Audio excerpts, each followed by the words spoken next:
So before appointing a builder or any tradesperson, there's a couple of steps that we need to go through first and foremost. Step number one is identifying our scope of works, really understanding what needs to be done within the project of a value add conversion, and really itemizing it and breaking it down to be trade specific. Step two is then understanding capability of the builder.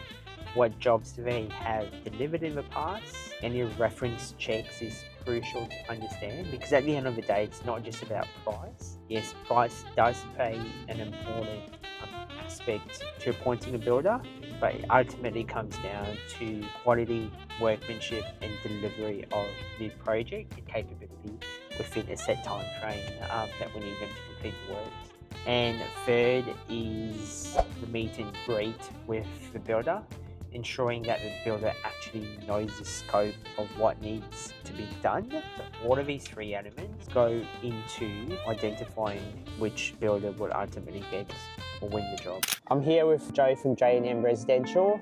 Let's have a chat about how our little project is happening at the moment. Clients have given us a go-ahead to go forward with the bedroom addition. How is that scope of work? Scope of works there was quoted on a brief drawing and a description provided by Oliver. We attended site, there was no changes or very limited changes to the scope. What's the importance of getting a scope of works correct on day dot, especially a scope of works that you don't really attend site, you can honestly trust that you are quoting the right scope? Why is that so important for you? It's important in the fact that it saves time back and forth dealing with your customer as well as our time, having to revisit or requote. Also gives the customer the correct view or the budget that he's got to work with, and not having to readjust what his plans are or what he intends to spend on the project. Do you find it common that people make mistakes when putting a bit of a shopping list of what they need done in a renovation, or not even put one forward?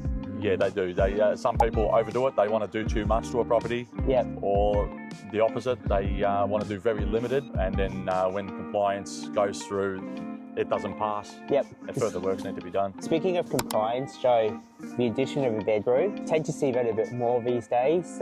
What's the number one compliance that absolutely people would not even think about? Natural lighting, ventilation to any inhabitable rooms, as well as practical sizing for a room that's fit for purpose. I think the smoke alarm compliance is definitely one that gets overseen a fair bit, unfortunately, when it comes to fire life safety. Definitely gets missed quite a lot. In the event where a real estate may not organise the compliance or the electrical safety inspection for the property before the tenant moves in, missing a smoke alarm could potentially be full loss of a property or loss of life, so we take it very seriously. Any challenges that you're currently facing on your job at the moment? Current job, no challenges. It's pretty straightforward, really easy and smooth process from the start, with Oliver giving a brief scope and a sketch of the proposal, as well as the customer being understanding, trusting in myself, the real estate and Oliver to deliver what was needed. More importantly, your client's trust that we were going to deliver in a time frame that's not going to affect his budget or the holding costs associated with a project that would drag on. Particular job in Kurrajong was not very involved with the amount of trades needed to complete the project, but they were all penciled in really quickly and soon after job approval. Often confirming or booking in trades from our end is nearly automatic, like they generally have jobs to jump on from one to the other, so there's not much of an issue with having trades attend without causing delays.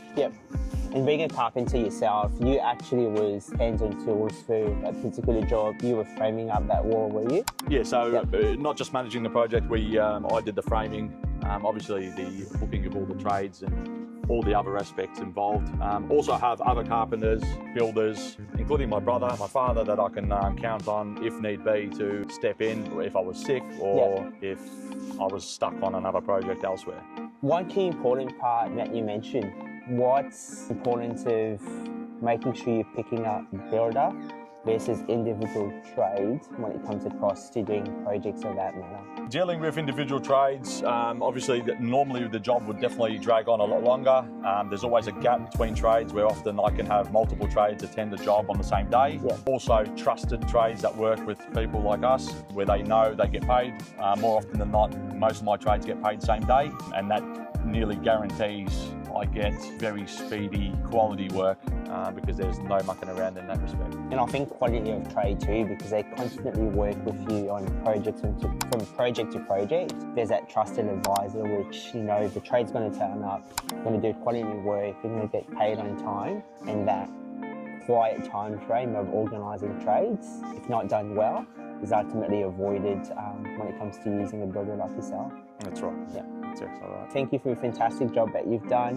How was it like working across with us? It was a really smooth, quick process. I don't see any issues working together from many other projects. It's a win-win for all parties, I believe. Perfect. And we're about to kickstart another one together too, so thank you very much. Thank you, Oliver.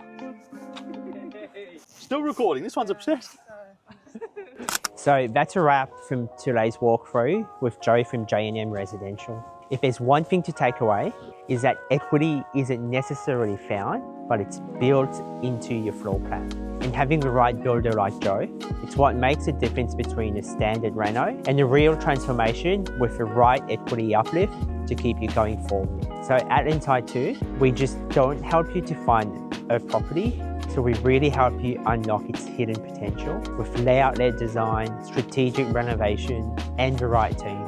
So if you've got a property within your portfolio that feels underwhelming, underperforming, or just wondering what's possible with your next buy, don't forget to like, subscribe, and hit the notification bell, especially if you want to see more behind the scenes from our builder partnerships and property transformation. And remember, smart investing starts with a smart design.